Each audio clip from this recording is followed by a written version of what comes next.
Welcome back to the 30 Days of Halloween. I feel like such a creep right now. I think this is probably the most demented one that I've done yet. But I just wanted to show you guys how I did this kind of demon-inspired body paint. So of course the first thing I'm always doing is putting down a base. Today I'm using white, and I'm just going to be applying this all over my face and my neck.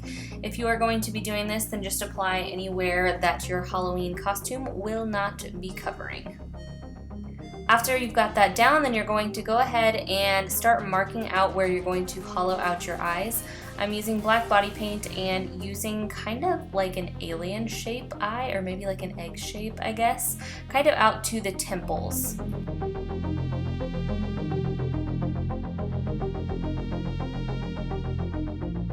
So once you've mapped out where you want your eyes to be hollowed out, then you can go ahead and fill in those shapes with black body paint.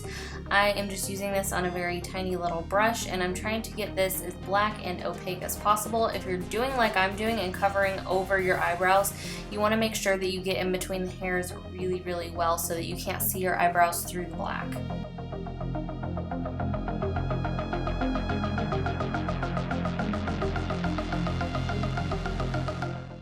So the next thing I'm going to do is draw on my teeth. I did not film a whole lot of this just because you really can't see what I'm doing very well, even if I was zoomed in. I tried it.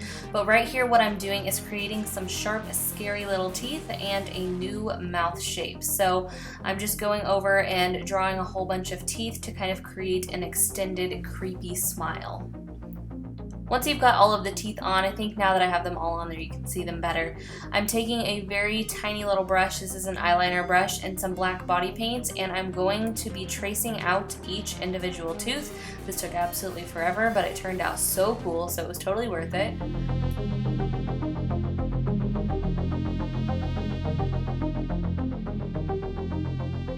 So just keep tracing around those teeth until they are all outlined, and then after that you can begin to start filling it in. I continued to use the very small brush just because the areas that I were filling in were so small that if I used anything bigger it would have just made a mess. So this is a little bit tedious, but like I said, it turns out so cool, so definitely take your time on this step. Once I have that all filled in, I'm going to outline the little curve of my mouth where the smile would kind of bend backwards. Now what I'm doing is kind of rounding out the top of the teeth, so I am just using this brush that has kind of got some dried out body paint on it, and I'm just dragging what has already dried upwards and kind of around the tooth.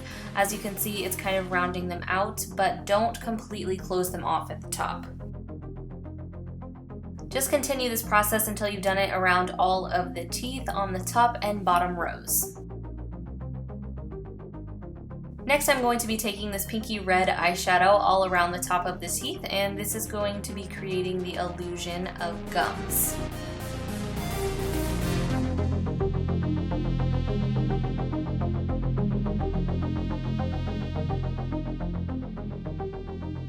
Then take a black eyeshadow over the gums. That is going to kind of create a shadow to make it appear like your mouth is open. And I'm just going to be taking that on a very small brush and very, very carefully outlining the gums so that I don't go over and smudge all of the pink. Then for the last detail on the mouth, I am just taking that tiny eyeliner brush and some black body paint, and I am just tracing a final ring around the mouth.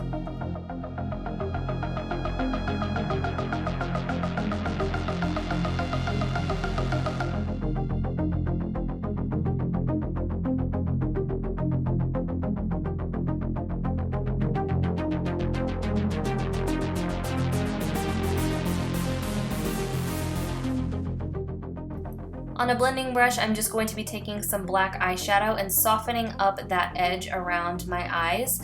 This is just going to make my eyes appear to be a little bit more sunken in and kind of give them a creepy effect. I just feel like the harsh line just didn't really do it justice. It's kind of meh. So then I'm going to be taking a warm brown shadow, and just around the outer third of my new eye, I'm going to be adding a little bit of shadow there. And then I'm taking that same warm brown color and a tiny little concealer brush and creating what looks like veins that are kind of popping out above the top and bottom of the eye. With some black shadow, I'm going to be kind of creating a new eyebrow or a new kind of fold as if the eyebrows are raised. This took me a little while to get it 100% perfect. I don't know if I was just not looking in the right direction or what was going on, but I was having a hard time getting them even. You can see the one on the right was just a little bit higher than the one on the left, but with a lot of shading and dedication, I got it. So after I got that the way I liked it, I went ahead and added some new little veins on top of that because they had gotten a little bit lost underneath the brow. So I'm just adding some more on the bottom. I did actually add some little blue veins in there too. Then I went ahead and added 2 little smile lines on either side of the mouth. And then taking that same brush, I added some wrinkles in between the brows and where my nose is to make it look like my nose is kind of snarled up a little bit. So my nose got a little bit lost in all of the other details, so I'm going ahead and contouring that using some black shadow and a fluffy brush. And I'm just kind of adding some detail to the sides there to make it look like a very long and skinny nose. Then again, to make sure your nose doesn't get lost, I'm adding a shadow on the side of the nostril. And then I'm actually going in with what's left on that brush and making my nostrils a little bit more pronounced and darker. They just look a little bit bigger this way, and I was kind of creating a shadow underneath my nose too, just so that you still see it, and then kind of dipping off the ball of the nose so that it looked a little bit bigger. And of course, this is your final look. I hope you guys enjoyed this video. Thank you so much for watching. Don't forget to subscribe, and I will see you tomorrow for another 30 days of Halloween video.